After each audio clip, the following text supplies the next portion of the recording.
Hi friends, welcome to Ijaz Olga's. మన Nandyal railway స్టేషన్కి అయితే కొత్త ట్రైన్ వేశారండి. ఈ ట్రైన్ వచ్చేసి హౌరా జంక్షన్ నుంచి యశ్వంతపూర్ జంక్షన్ వరకు ఈ ట్రైన్ నడుస్తుంది.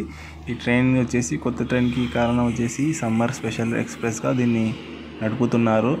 ఈ ట్రైన్కి వచ్చేసి 5 జనరల్ బోగీలు, 3 రిజర్వేషన్ స్లీపరు, మిగతా కోచెస్ అన్నీ వచ్చేసి ఏసీతో నడుస్తుంది. ఈ ట్రైన్ వచ్చేసి మధ్యాహ్నం 3:30కి రావాల్సిన ట్రైన్ వచ్చేసి రాత్రి 9:30కి అయితే నంద్యాలకి చేరుకుంది. అలాగే ఈ ట్రైన్ యశ్వంతపూర్కి వెళ్ళి 20 తేదీ ఏప్రిల్ అనగా మళ్ళా మార్నింగ్ 5 గంటలకి బయలుదేరి నంద్యాలకు మధ్యాహ్నం 12:40 అయితే నంద్యాలకి చేరుకుంటుంది. ఈ ట్రైన్ని సమ్మర్లో యశ్వంతపూర్కి వెళ్ళే వాళ్ళైతే దీనికి వాడుకోవచ్చు, చాలా బాగుంది.